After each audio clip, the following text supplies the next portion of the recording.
You say you're fine, but I can see right through. You're holding your secrets for way too long. This can't keep going on. With every lie, they keep on hurting you, getting away with everything they do. This can't keep going on. No, we're gonna find them, and I'm gonna fight for you. They better start hiding. We'll be running with the lions, lions. We'll be running with the lions, lions. They can't run, they can't hide. We won't stop until they're down. We'll be running with the lions, lions.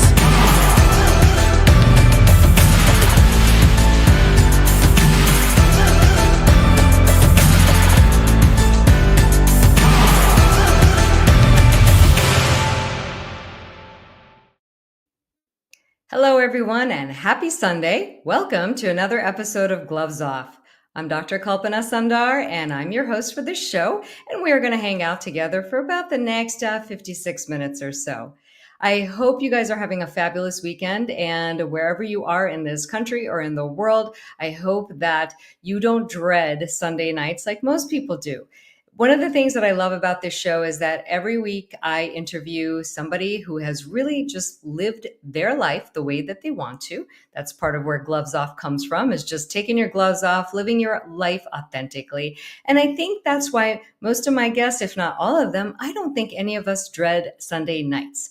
I know that there was once upon a time in my life that Sunday night would come around and I was like, oh God, the weekend is over. But I do not feel that way anymore. Clearly, I host the show on Sunday night. Well, that's because I love doing it. So for those of you who have been watching, thank you again for showing up every week. And for those of you who are new, I hope you enjoy the show today. And, if you like it, tell other people about it.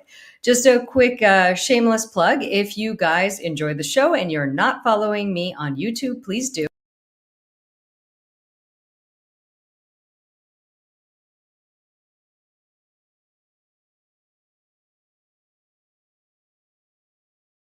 Comments and all that stuff. So please, I'd love to hear your thoughts and anything you'd like to see on the show in the future. Would love to hear from you.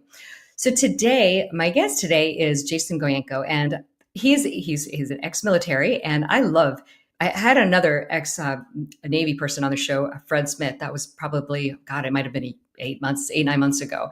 And one of the things that I really enjoy is talking to people who are really built to serve others. And one thing I've noticed from that interview with Fred, and then also getting to know Jason, who I met from a mutual friend, was that calling to serve really just doesn't ever go away, I don't think. I mean, we'll talk to him and get his viewpoint on it. But I would say from my perspective, it doesn't go away. I could say that I see it in myself. As a physician, I was also called to serve.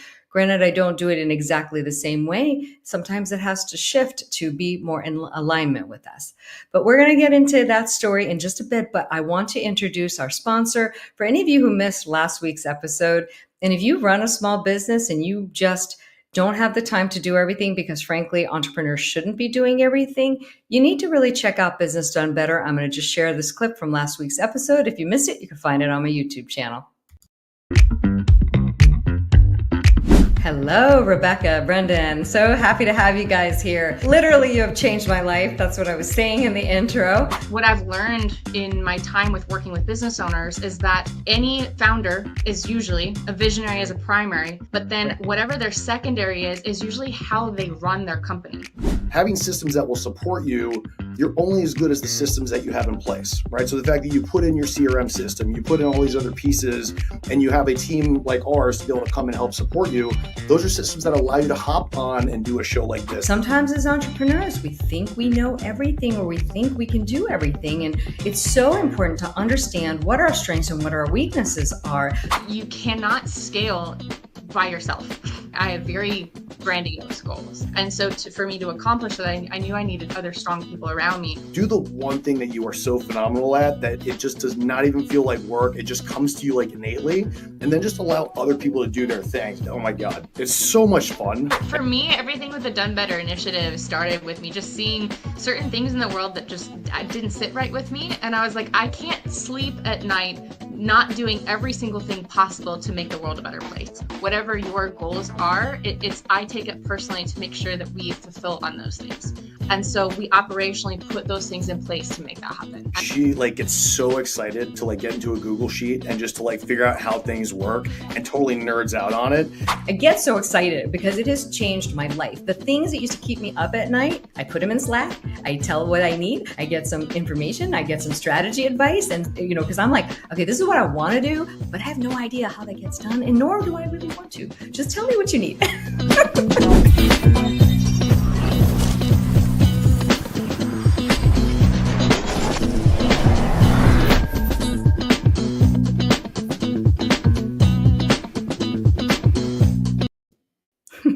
Well, I had a good time on that interview, as you could probably tell. My key takeaways was, well, if you have a business, you want to really just stay in your zone of genius and have everybody handle everything else. And that's really the way I run my life. And it has been much easier that way. But anyway, we are going to get going into our show today. So as I mentioned before, Jason Goyanko, wow, that's a tongue twister. But one of the things is we talked about his time in the military just briefly, but I didn't mention that he's done the Ironman 4 times, and there's all kinds of other athletic stuff that he's done. Clearly, somebody like this likes to push themselves to the limit, physically, mentally. And that's really where I'm excited to really dive into this conversation. So I'm so excited to introduce Jason Goyanko. Welcome to the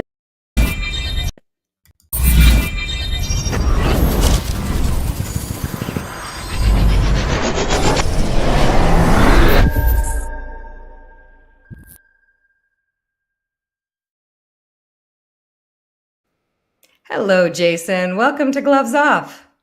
Hi, Dr. Kalpana. Thank you for having me on. Yes, of course. It's my pleasure. And I realized if I say your name more than once, I got tongue-tied. I thought I did fine the first once or twice, and then tongue-tied happened. How are you this evening? Nor the last. So Exactly. How are you doing this evening? I'm doing great. Thank you. Fabulous. Well, I have to say that, your background is really, really impressive to me. And I really didn't go into the details of it because I thought it would be more fun rather than listing them to really just dive in, bring it into the conversation. And I think the best place for us to start is, well, I actually want to hear about your time in the military, but obviously not the things you can't tell us, but I want to hear how that shaped you as a human being. I know Yes. that's kind of a deep loaded question, but Yeah. High level. I think that story will set the tone for the rest of my story that we're going to dive into, because the reason that I joined the military, I'd always had friends who had joined and who served from my college years, lifeguarding in Ocean City, Maryland. They just, after college, a few of them just couldn't fathom sitting behind a desk, or the idea of sitting behind a desk at that age. So they sought out careers that would allow them to, live a similar lifestyle as being a lifeguard, on the beach, working out all the time, rescuing people, you're doing something to serve. And so a lot of them found that in the military. Well, I had some friends that went on to become Navy SEALs, and I ended up going to a posthumous Medal of Honor ceremony in 1997, or excuse me, 2007, and it was for Lieutenant Michael Murphy. There's been a movie and books on the mission, the fateful mission. But I went to that Medal of Honor ceremony, and I learned about this incredible human being with just this incredible love for country, his brothers, his teammates, and a very high moral compass with a he knew his true north.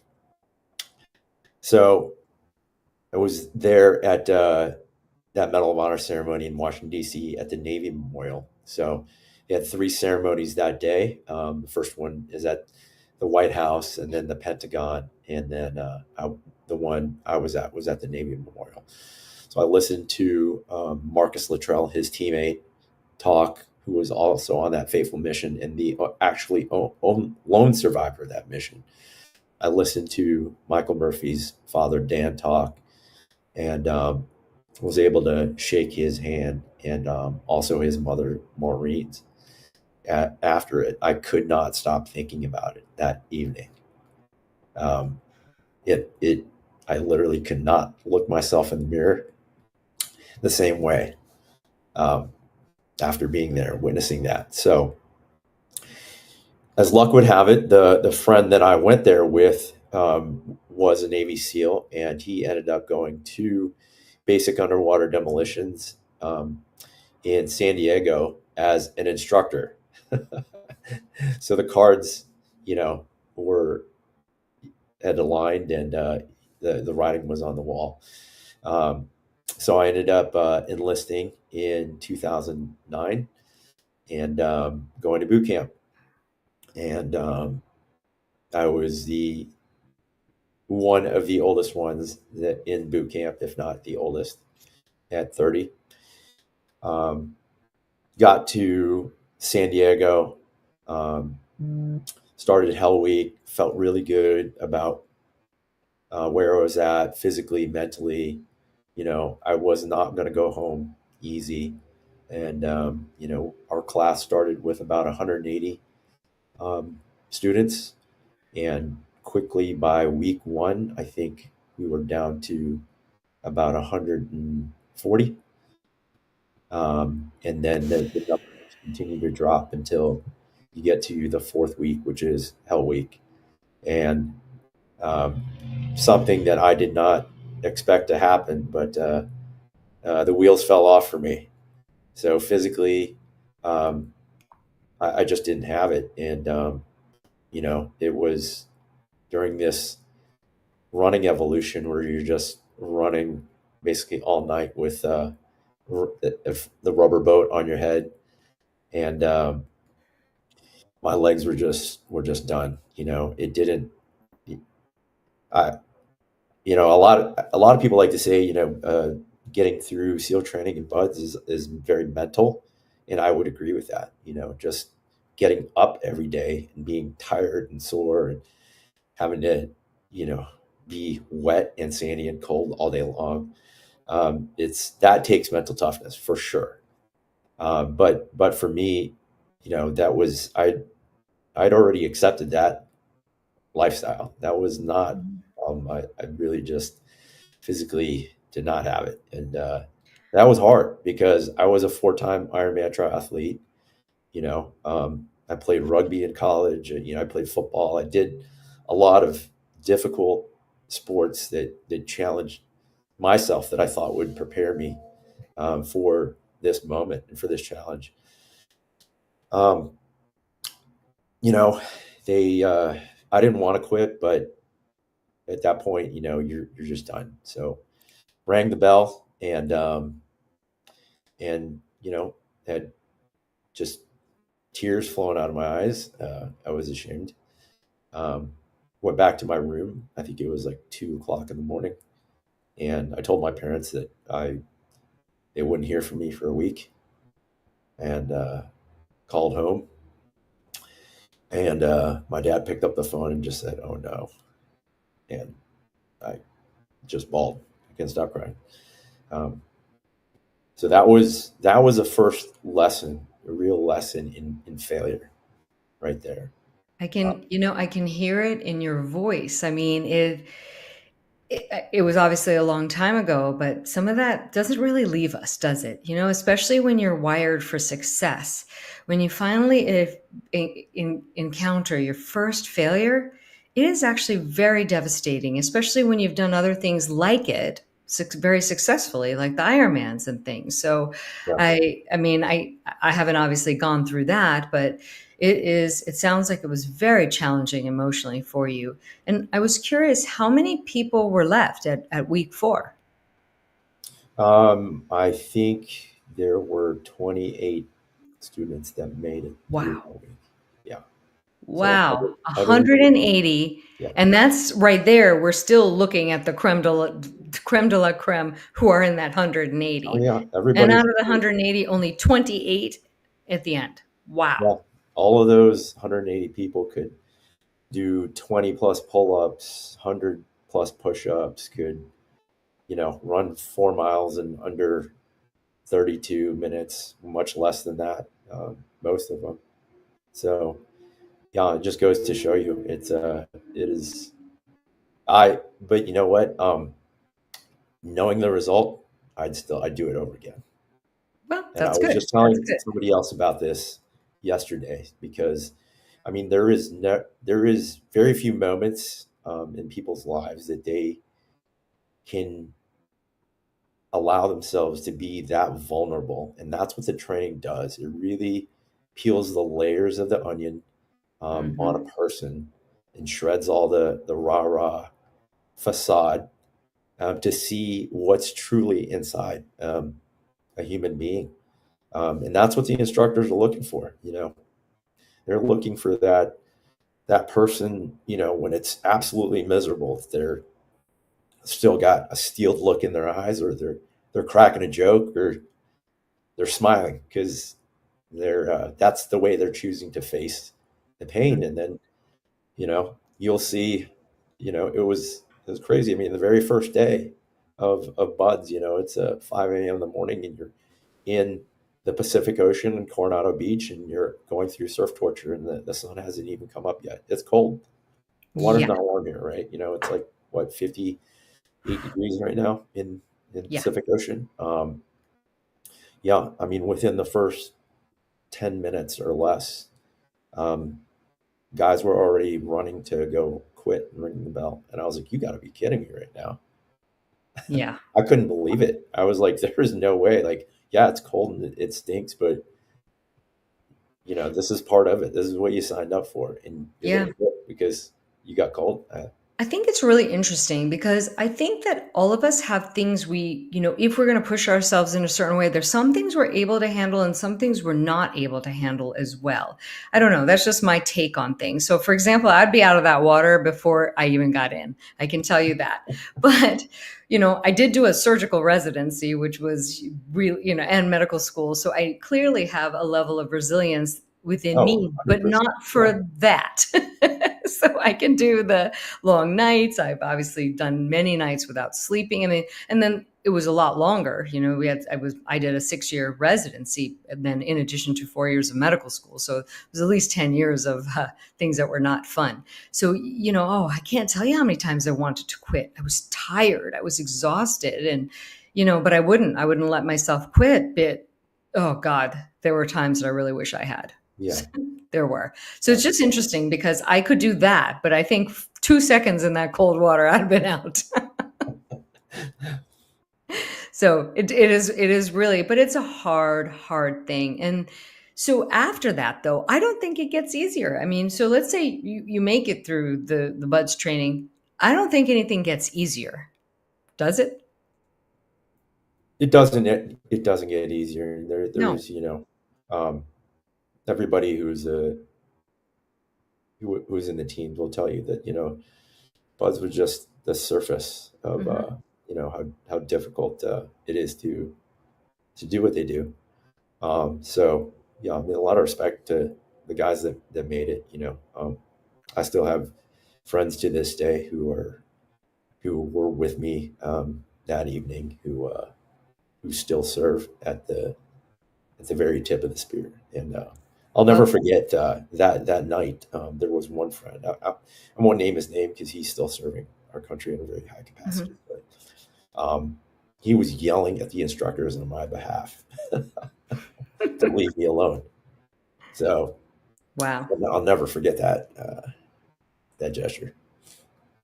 Well, I want to just take a moment. Actually, I'd like to just stop for just a moment and just acknowledge, really heartfully, just acknowledge you, all of those Navy SEALs out there who are serving, and really, frankly, everybody who's serving to keep us all safe so we can do things that we enjoy, like doing the show and whatnot. I really want to just really extend such a heartfelt gratitude. And I know that everybody who's watching feels the same way. And I know I can't even imagine how hard what you guys do is. I don't have any capacity to probably even understand that. And I don't know that anybody really does until you go through it. I think there's a level of understanding that you can imagine, but you can't really know. So again, thank you for everything that you've done, and everything, all of you out there who are doing things to keep us all safe. I'm just so grateful. Absolutely, absolutely. And there's a as difficult as it is, like not there's not any job in the world that's gonna pay you to skydive, go diving, go, use the latest military technology, and it is quite an amazing career for those that make it. So, I mean, there's a lot on the other side that happens too. That there's a tremendous benefit. Right. Thrilling, I would say. It sounds like it would just be exhilarating in many ways. Difficult, of course, too, but I imagine the exhilaration and the difficulty, there has to be that trade-off or people wouldn't do it. Absolutely. Right? So that makes sense. So tell us how the Ironmans you did, what was different about the Ironmans that you'd completed versus the Buds training? Well, Ironman is only one day, so Mm, and they, that's one of the things that everybody jokes about at Buds is, yeah, it's easy to be a tough guy for one day. Uh, mm. the difficult part is doing it Monday through Friday. Um, yeah, and that's where really the mental toughness and resilience comes in, because you're pushing your body to failure several times a day, um, and your recovery is not great because you're having to go to sleep later than you want to because you're preparing uniforms and gear for inspection the following morning, getting ready for the next day's evolutions. Um, so there's yeah, and then on top of that, trying to keep your barracks and rooms clean, which is impossible because the instructors just like love that thing. And So I'm curious, how many hours of physical activity did you have during the day? And then obviously you had other things to do after, which probably took a few hours to get everything cleaned up and get everything ready for the next day. So what kind of hours were you putting in every day? I mean, you're up really early. You're up at like, you're mustered at like 5 a.m. You're doing Mm. PT on the grinder. You're doing surf torture 5 a.m. And then when that morning evolution ends, you run 1 mile to go to the chow hall to eat chow, and then you run 1 mile back. So just going to eat, you run 6 miles a day just to eat.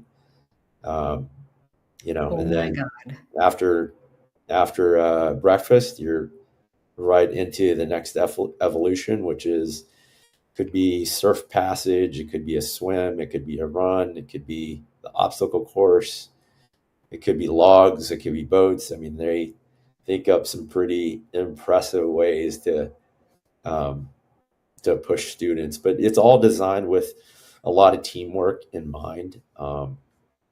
Hmm. And those teamwork evolutions are, I mean, you really see, you know, the genius behind it because you can see who's willing to carry the weight and who's not. Hmm. I have to ask, what is surf torture? I mean, I have an idea of what it is, but I don't know that I really truly know. You lock arms, the entire class locks arms, and they face the ocean and they walk until the instructors say stop, and then the instructors will say seats, and then you take a seat at, you're in shallow water, Okay. and you sit down and then you lay down, and then the waves wash over you, and the waves wash over you, and then the first round is always the longest. So they have this down to a science. So based on ocean temperature and air temperature, they have charts of how long they can keep a person in the water without them getting hypothermic. And then, so they'll, let's say it's 20 minutes for the first round. And then you'll stand up as a class, you will turn around, you will walk up the sand, and then you'll just stand there. The wind is blowing, you're in a t-shirt, wet sandy pants, and the wind is blowing and you're shivering. And then they have the medics just walk by you, kind of checking for signs of hypothermia. And then they also have a chart for how long you can stay out. Wow. And then you go back in, and then it's usually lasts about 3 rounds of that. Whew. Yeah, I wouldn't have made it. It's a quiet, it's very quiet. You're just laying there and you're all to your own thoughts, and it's easy for a person to quickly give up on themselves and pull the ripcord, pull the eject button, and go seek comfort. I always just focused on one thing, and it was like, I will not go home because I said it was cold. I'm not going home because I said it was cold. Right. Because it's got to be something worse than that to send me home. So. Right. And really, mental resilience is a lot of it. How would you say that all of this built? I mean, obviously, just getting through these things builds your mental resilience, but do you have anything that you could share with us that you felt was something else that you utilized to help you get through all these difficult times? Yeah, absolutely. There was this incredible, before you actually start BUD/S, you go through some preparatory training, and, they have instructors there who are kind of mentors. At that time, they're not really there to beat you down. They're giving you tips and advice and of how to make it, and so one of them was box breathing, 4x4x4 breathing during the drown proofing evolutions, where you've got to hold your breath underwater for 50 meters. You got to do all these float and flips and bobs with your hands tied behind your back and your feet tied together. The way you get through that and calm your heart rate and keep your cortisol level down is by 4x4x4 breathing. And the guys that didn't do that failed miserably. When they know they could do it, they were just waiting your turn was the anxiety killer. Like, you could, if you watching somebody else do what you're about to do and let that get in your head, that's where the cortisol level starts to rise, heart rate starts to spike, and you're done before you get in the water. But yeah, I remember sitting on the pool deck and just going through 4x4x4 breathing until it was my turn. And then when it got to my turn, easy. It felt so easy. Like, I felt like I could hold my breath forever. I want to just point out, just to our audience who doesn't, if anybody doesn't know what cortisol is. So cortisol is a stress hormone that's released by the body. And I also want to point out that breathing is so important. And I don't think many of us realize how important breathing is to get us through so many life events. And if we actually use our breath to our advantage, we can get through a lot more than we think. I would say that even when I had patients who came in and they were afraid of something, physical pain of some sort, the patients who had a positive attitude and knew how to breathe and calm themselves down and get into a calm, relaxed state did better with anything, as opposed to the ones who came in with high anxiety, high cortisol, nervous about everything. They didn't do this. The way they processed what was happening was different. Their outcomes were also often very, very different. So it's really impactful, breathing in the right way. Yeah, absolutely. I've used it on the starting line for Ironman, for the Leadville 100, for interviews, public speaking. tests I've had to take, Mhm. um, any high stress anxiety situation where you've invested a lot of time and effort and you want it that bad, you're gonna experience a level of cortisol rise within you. But this is a great way to mitigate that and to not let it get out of control. Another tool that I used was just keeping the goal line manageable and in small increments. What I mean by that is, like they had a saying, you just like at Buds, you just want to try to get from meal to meal. Make Mm. it to breakfast, you make it to breakfast, make it to lunch, and make it to dinner. And then pretty much your day is done. And then just do And then that. it also focuses on something positive that you can enjoy. Yeah. And then when that gets too much, just make it through the evolution, make it through a minute, make it through whatever it is. But you just keep your world small and manageable, Mm. and you can push to something, a goal line that you can see.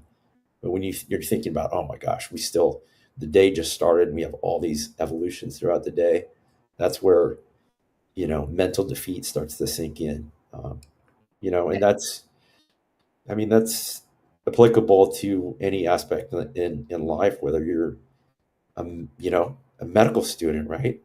Right. Or And anything in life. If you have yeah, a goal, if you want to lose weight, if you want to start getting up early to work out, if you want to do yoga, if you want to do meditation, whatever that is, I would say that what you just said is applicable in so many aspects of life. We just start small, keep it achievable. Well, they're SMART goals basically, right? Like, achievable, they're relatable, and you just make it small enough that you can accomplish it and then just get to the next one. yeah, And a absolutely. lot can be managed that way. Yeah, I mean, it still works. Years later, I used it for the Leadville 100. You know, manageable increments, and it. Yeah, I mean, it's such a powerful tool. It's incredible. It absolutely is. And then I would say that there's also a mindset of just not being defeated easily that I feel that you clearly have. And some people, I think for some people, that's a little bit harder, maybe based on what they've dealt with and the amount of mental resilience they've achieved.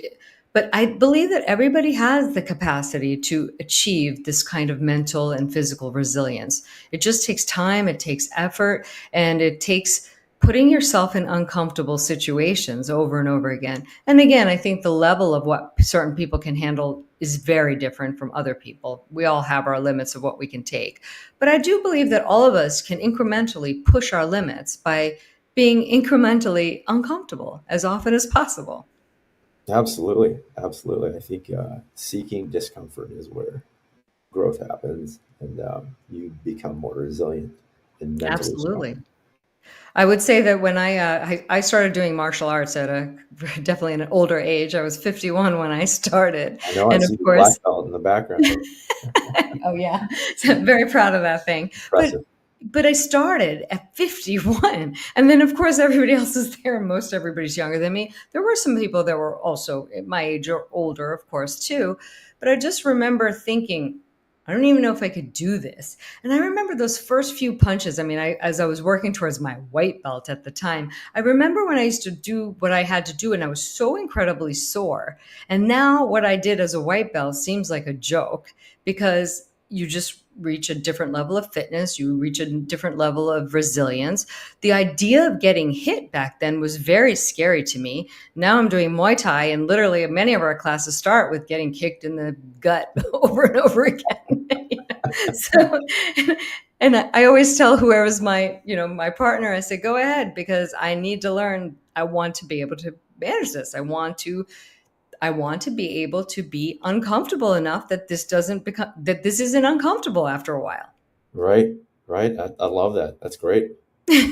And I That's such a never good thought quality. years ago that I would be okay with this because I was mortified at the idea of possibly getting hit or something. But now I was like, well, I mean, I prefer not to get hit in the face, but it just if it's the body, I'm like, all right, let's do it. I've got to But tough. that's where like really internally, what's inside of you, whether you're actually getting punched in the face or literally getting punched in the, or figuratively getting punched in the face. It's True.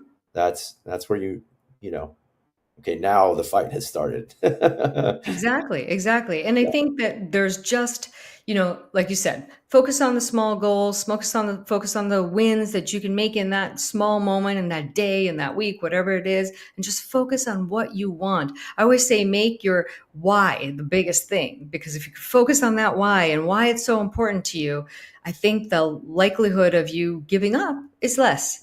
Because your fears will get you, all of these things will get in your way. But just as long as you make that why the big beaming thing you're trying to get to, I feel for me, it minimizes. The other things get minimized when my why is really big.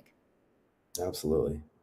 So yeah, those are great points. I love having these conversations because I really do feel that there's so much that surgeons and military people in the military, there's a lot of similarities. I mean, obviously it's also very different. I mean, like I said, you put me in cold water for about 2 minutes, I'd be jumping out, quitting. But I think there's this desire to put ourselves in uncomfortable situations, be a better version of them ourselves, being called to a higher level of service. I think those are where the similarities really lie.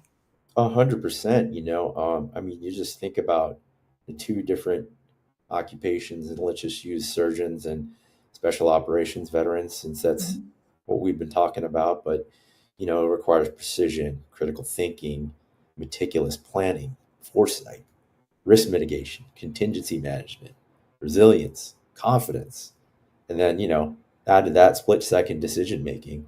Mm-hmm. We always said in the military, in times of high stress and anxiety, you'll always default to your lowest level of training, which is why in a high pressure situation, which is why those elite units and people in the military, we train to such a rigorous and demanding standard, because we know that that's the reason why, because you'll resort to the lowest level of training. Oh, absolutely. Yeah, absolutely. Even you get disoriented, or other factors start to impact you, you will definitely go back to your lowest level of training. It makes so much sense. I never quite thought of it that way, but it makes a lot of sense. Yeah, and we always said, and then a factor, the enemy always gets a vote, and just like a surgeon, the human body is an incredibly highly complex organism, so you never know you might have a great plan, and you don't know what that body is going to do to react and throw a monkey wrench in the plan. So. Absolutely. Well, I used to say that sometimes with surgery, when everything's really going great, it could almost be very repetitive and, I don't want to say boring, but it can be very repetitive. It really can. Right. But then the flip side of it is when it's not repetitive, that means that some shit's hitting the fan, and then all of a sudden your cortisol is going up. And you're like, but we're trained to deal with that stuff. So obviously there's been situations that have happened over the 20 years I was in surgery, but I think that's the difference. You train to the point where you're actually calm when all those things are happening, so that you are still executing those steps in a very confident, secure way, that you are really keeping the person's well-being or the mission's well-being in the forefront. Absolutely. Yeah, I agree. Yeah. Yeah. Well, we're going to take a short break and then talk about, and then we'll be back. So just we'll introduce our next sponsor. So for all of you out there, I just wanted to talk about Elevated CPA. If you're a small business owner and you don't have an accountant, you may want to consider getting one.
And before we kind of carry on with our conversation, I do have a big announcement to make. I actually spoke with Doug Benefield the other day from Elevated CPA. And one of the things they pride themselves on is the fact that they are a small firm, but they really will give you big firm kind of customer service.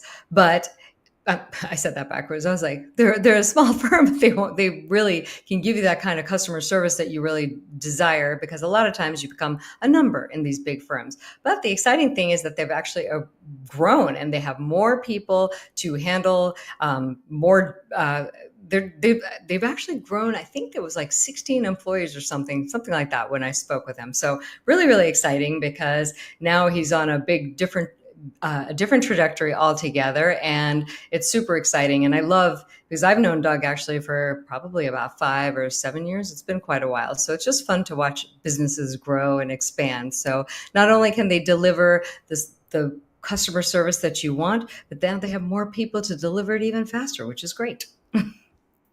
So one of the things I was thinking about, Jason, is one thing I wanted to really talk about and touch on, because God, time goes by so fast, is the evolution of the service. Obviously in the military, you were serving people, and now you've transitioned, I feel, in such a beautiful way with the Saddles and Service and other organizations. So I just want you to tell us about it rather than me trying to paraphrase. So, and then also maybe how that transition occurred. Yeah, absolutely. So in 2019, I separated from the military, and over the last 3 months before I separated, that December, I was going through a program called the Honor Foundation. It's a tremendous organization that was started to help veterans separating or retiring from the military special operations community be able to translate their story into civilian life and ensure that their transition is successful. And during the last week of that program, it's a 12-week program that I did here in San Diego. You go on an out-of-town trek, and our trek was in San Francisco. And during this trek, we visited 13 different companies, saw operations, small to large, PayPal, Intuit, and our last visit was at Airbnb, where we had a veteran working there, a former Navy SEAL, and he gave us the brief on what he does at Airbnb and how veterans could come in and possibly make an impact within that organization. And it was the last day of the trek, and everybody was a little exhausted. But for the first time in 13 companies, nobody had a single question when he asked, "Do I have any questions?" And it was just crickets. So he said, at that point, if there are no questions, I have an ask of you guys. And he said, when you find success, send the elevator back down. And those words resonated with me. I felt the hair on the back of my neck stand up.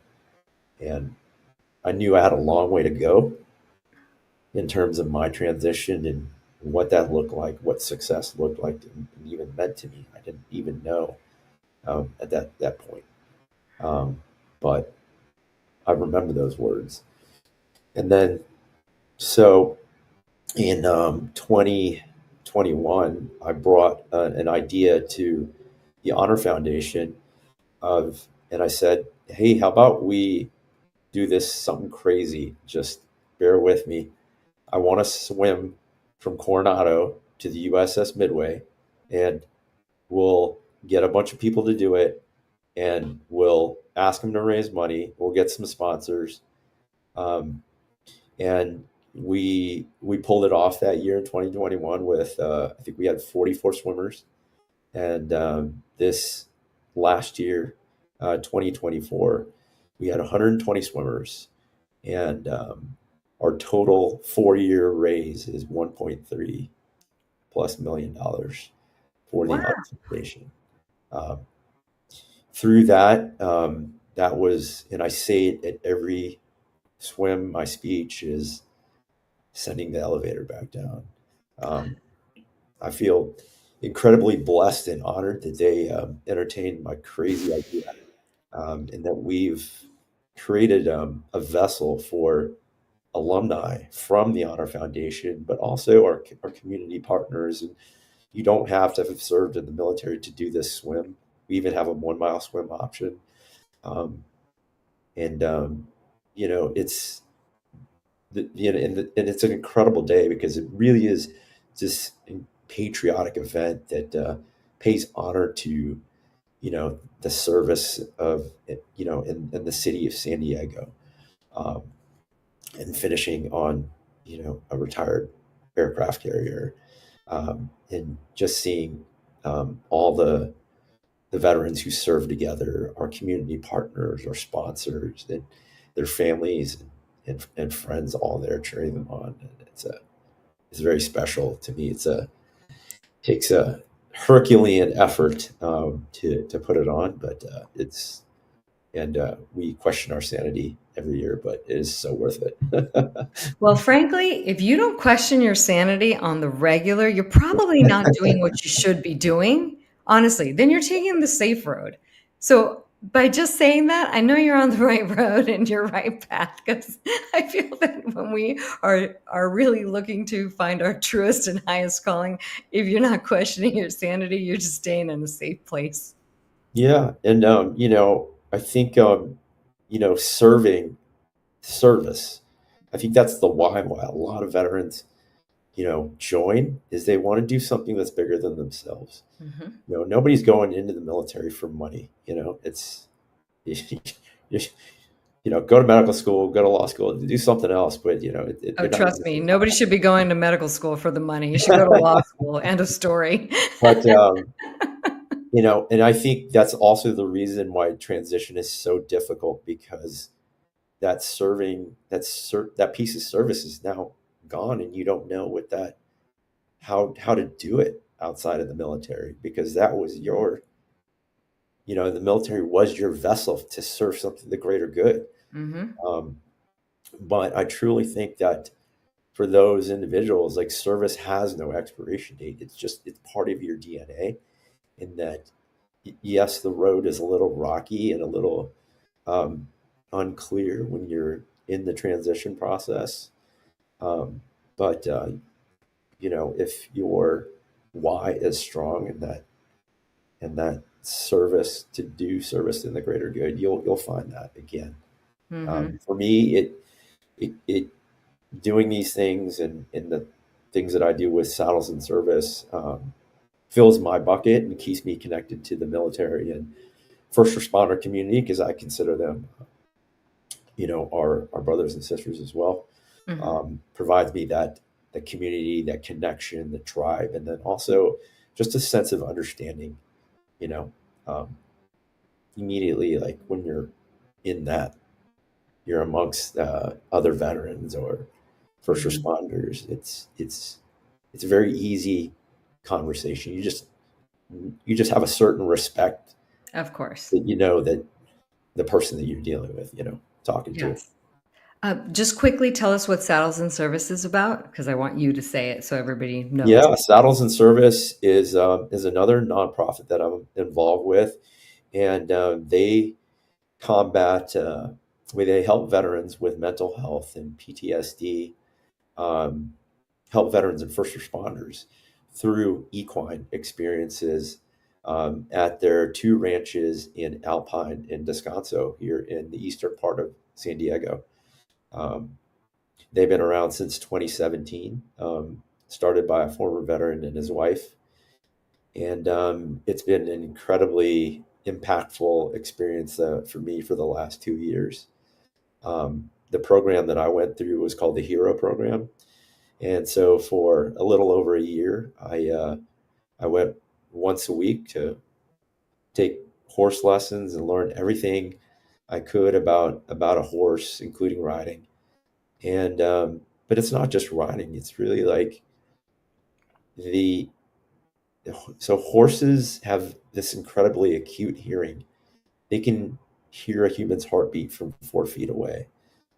Um, and so that in itself tells you that you need to come into their space. This 1,000-pound animal that could kill you if it wanted to, could hurt you pretty bad with, and leave whatever, is going with you outside the fence when you come into their space. So they, to be a good rider, to be good around horses, you've got to earn their trust, and you've got to show them that you're a good leader.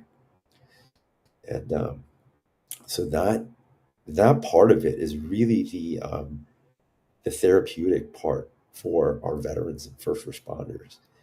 And there's a saying that I heard last year that the outside of the horse is good for the inside of the man, and it's so true. I love There that. I are love that. we've seen some of our heroes like just break down, and in some of their sessions, just at this emotional epiphany, and this trust they're building with that horse.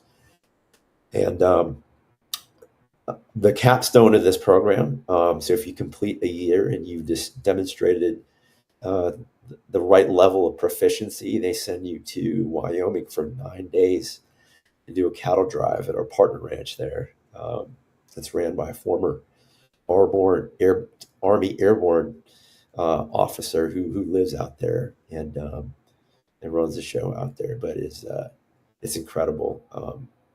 It healed parts of me that I didn't even know needed healing. So I love that. That really sounds amazing. And what really makes me happy is to see that there are all these services that are available for veterans to transition and also to help them with PTSD. So that actually really makes me happy that there are all these things, and people like you are finding other ways to help and serve as time goes on. So that is really a beautiful thing. I think in a world where there's not so many beautiful things, it's nice to hear that there's some great things really happening. So we're running out of time, but I do want to have you talk about your podcast and tell us a little bit about that, and also where we can find you and all that good stuff. And we have a couple of minutes, but I wanted to make sure we at least got to that. thank you. So yeah, we just started a podcast called It's Always Sunny in San Diego with a good friend of mine, and of also a fellow veteran, Ben Weber.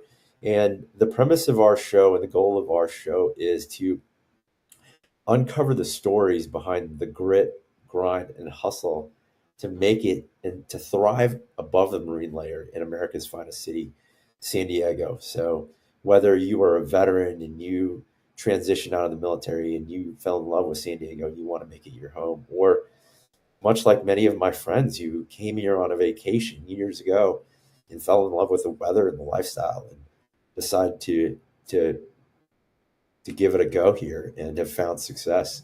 There are so many interesting stories out there, and from entrepreneurship to athletes and veterans and everybody in between. We are so excited at some of the guests that we already have in the queue.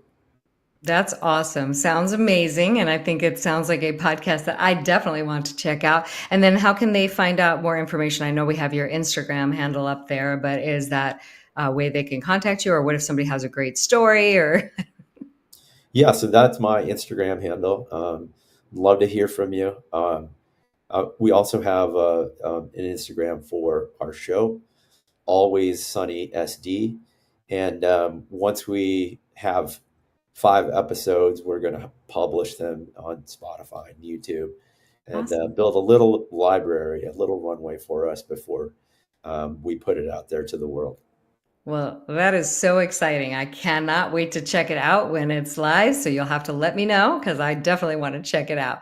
Well, thank you so much for joining us today and really sharing, some really personal stories that really can help the rest of us understand what people in the military go through, what buds training is like. I feel like I learned so much out of just talking with you for this last hour. So greatly appreciate you being here. Thank you, Kalpana. Thank you for the time and allowing me to share my story. Yes. Oh, of course. Happy to. And you have a great rest of the evening. And thanks so much for joining us. Thank you. Bye-bye, everybody. Bye-bye. Well, I hope you guys enjoyed that. I really thought that was such a special episode just to honor the people who serve us and just get a little bit more insight into what happens behind the scenes. Is something that we hear about. I mean, I know what Navy SEALs are. I know all these things, but I don't know that I had this kind of in-depth understanding until today, which is part of the reason I love doing the show. I learned so much about people. I learned more about things that I just superficially knew about before interviews like this. Next week, I'm actually going to be interviewing Edward Beltran. He is from Europe, another European guest. I love my European guests. It's so fun to interview people from other countries. He's based in the UK and Barcelona, I believe, but he travels all over the world. He is a negotiator. So we spend so much of our time negotiating in life. So he's going to give us some tips about how to become a better negotiator. So you're not going to want to miss it next week on another episode of Gloves Off, and we will see you next week. Thanks so much for joining us.